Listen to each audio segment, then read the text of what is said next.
Hi, my name is Dan Hohenstein, and this is EDU 528, Financing the Athletic and Activities Program. For this week's presentation, I chose to talk about adding a boys volleyball program to our athletic program.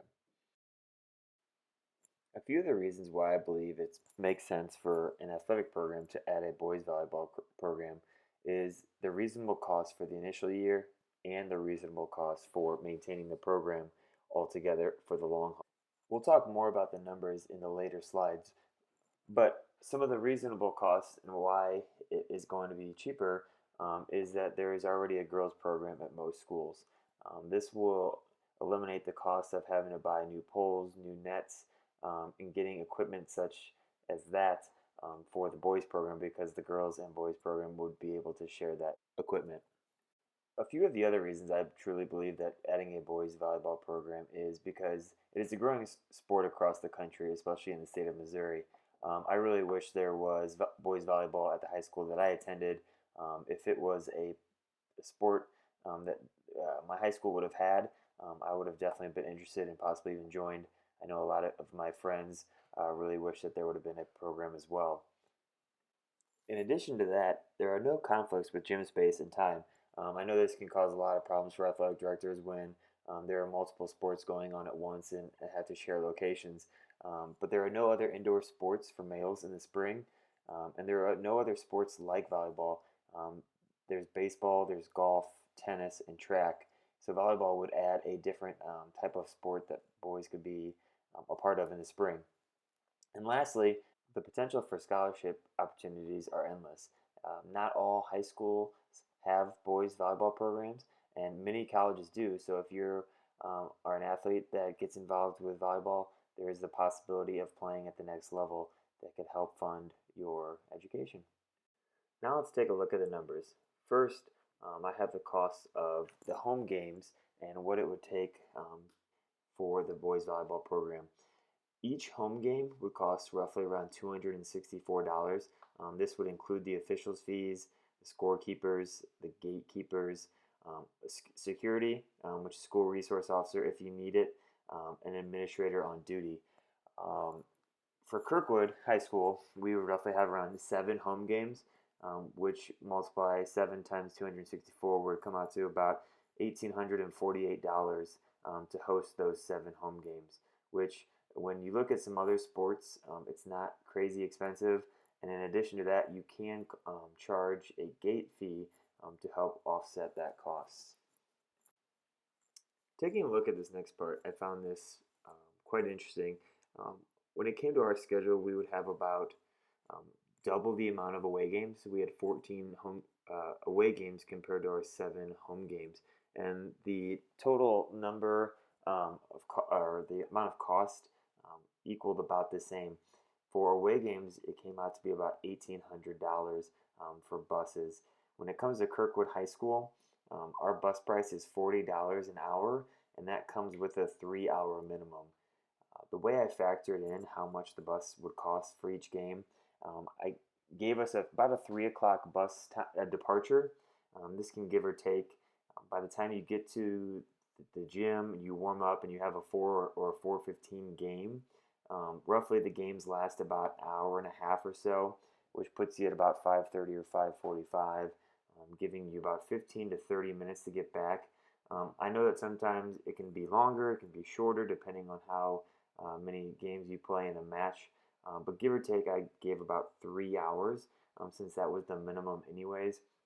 So roughly $120 for each away game to have buses take us to and from. In addition to that, we do have a couple tournaments, so clearly we'll be there a little bit longer, so I factored in a few more hours.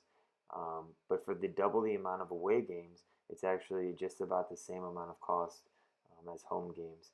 So we have an $1,800 bus fee for the 14 games.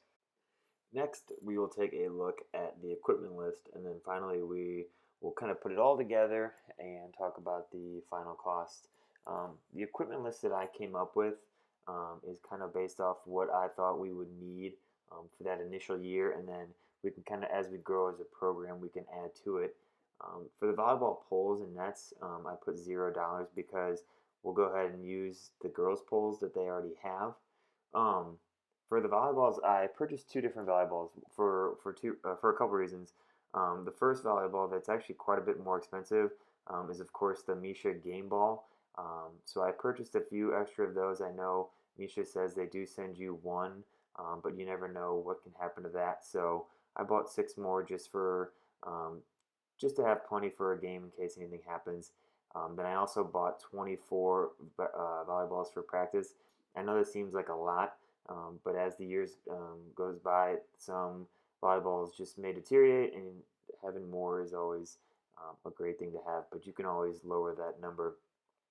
A volleyball ball bag, I think that's a great thing just to have so that you can roll around during practice. It's a great tool to have. After that, it's pretty much uniforms and gear because luckily for volleyball, you don't need a whole lot of equipment. I'd like to ask for coaching polos and coaching race boards and backpacks for coaches. I like to make sure that our coaches have gear so that they are ready to go and can coach to the best of their ability. I know this isn't super important, but having coaching gear and things that can help you coach, just those little things help out a lot. And then finally, um, backpacks and uniforms for the players so that they can keep track of all their stuff. I did get home and away jerseys, and then I almost forgot, but the Libero jerseys as well. Um, all of these, thankfully, come at a discount. We are a Nike school that works with BSN. It's not exact, sometimes it fluctuates, but normally we get about 40% on clothing and uniforms and 20% on equipment and gear. So I factored in that a little bit. So thankfully, we save almost $1,000 and we have a total of $2,800 in equipment and gear and uniforms, which for coaches and players, I did not think was bad at all. Of course, some of these costs will go away after the first year. Obviously, you're going to have to buy uniforms if the program continues to grow, or you just need new uniforms in, say, 5 years or so. But in the second year, a lot of these costs will go away. And last, and most importantly, the final cost. So when you factor in the home games, the away games, the equipment and uniforms, um, and then of course the coaching salaries, it came to an initial year cost of $17,456.